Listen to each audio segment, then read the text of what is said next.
Everyone, সবাই কেমন আছো? আশা করছি সবাই ভালো আছো, সুস্থ আছো। আমিও খুব ভালো আছি, সুস্থ আছি।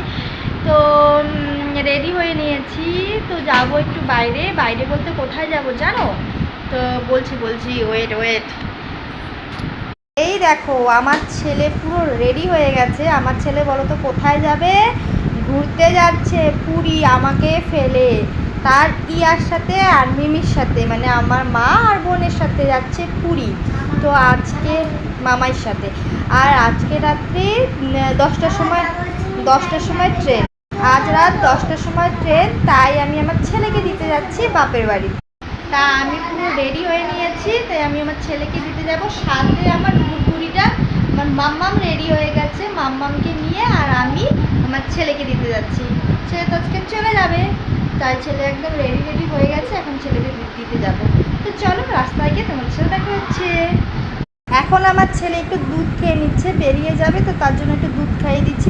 আর এইদিকে দেখো, আমার ছেলে না একটা মোজ গুজিয়ে গেছে, গোপ গুজিয়ে গেছে, দেখেছো তোমরা?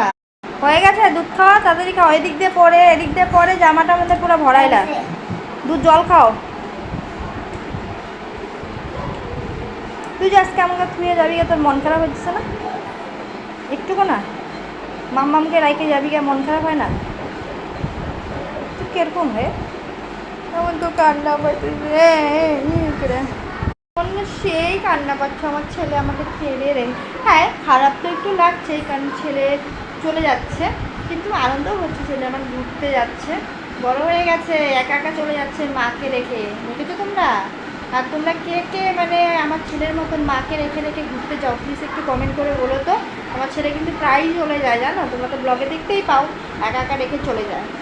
এক নম্বরে এখন আমি আমার মেয়েকে রেডি করে দিচ্ছি। মেয়ে তো রেডি হয়েই গেছে, মানে ইয়াবাড়ির নাম শুনে ও আগেই রেডি হয়ে গেছে।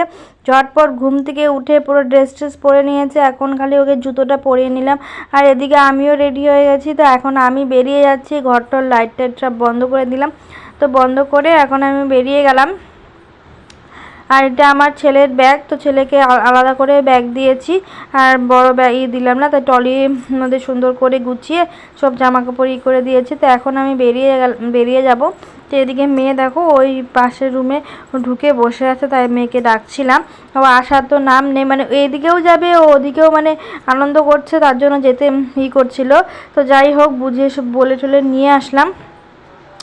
তো এদিকে দেখো আমার ছেলে তো ব্যাগটা নিয়ে একদম কাইত হয়ে গেছে, মানে জামা কাপড় অনেক কিছু হয়েছে, কিন্তু ওর মানবেই না যে ওই ব্যাগটাই নিবে। তো মা বলছিল যে আমার ব্যাগে করে, কিন্তু ও শুনবে না, ও আলাদা করে ব্যাগ নিবে, যেহেতু এটা ট্রলি ব্যাগ, ও নিতে খুবই ভালোবাসে, টেনে। আর এদিকে রাস্তায় দেখো আমার ছেলে মেয়ে লেগে গেছে ঝগড়া। কারণ কিসের জন্য জানো?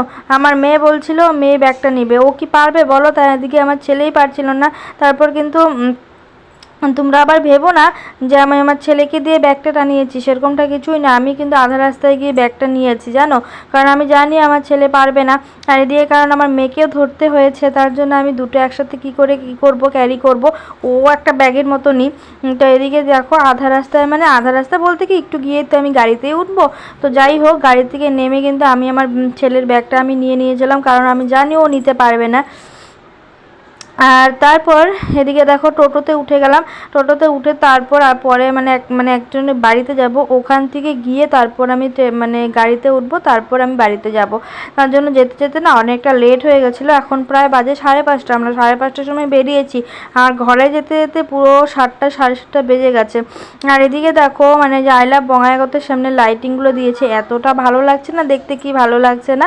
তো আমি কিন্তু এখানে প্রায়ই আসি, মানে ভিতরটা তো আরও বেশি মানে সন্ধ্যা হলে আরও বেশি ভালো লাগে, লাইটিং টাইটিং দেওয়া থাকে। আর আমার পাকা বুড়িটা দেখো আমাদের সাথে বসে নিয়ে আলাদা করে ও ওই সাইডের টোটোতে, মানে ওই সাইডে ইসেতে বসে গেছে সিটে। ও আমি আমার মাঝখানে নিয়ে বসেছিলাম, ও বসবে না, ও ওই দিকেই বসেছে। আর এদিকে দেখো আমি বাড়িতে বসে গেছি। তো বাড়িতে এসে দেখো ভাই বোন সব মিলে, মানে আমার ছেলে মেয়ে ল্যাপটপ নিয়ে বসে গেছে। তো এদিকে দেখো আমার মেয়ে তো পুরো দুষ্টুমি শুরু করে দিয়েছে, বিছনার উপর বসে কোলবালিশের উপর নিয়ে খেলাখালি করছিল। তো এদিকে আমি বাড়িতেও চলে আসলাম ছেলেকে রেখে। তো এদিকে দেখো মা আমাকে পড়িয়ে দিয়েছিল। আর তোমরা আমাকে প্লিজ কমেন্ট করে বলো যে আমাকে টিপ পড়লে ভালো লাগে নাকি টিপ না পড়লেই ভালো লাগে, তো কমেন্ট করো। টাটা।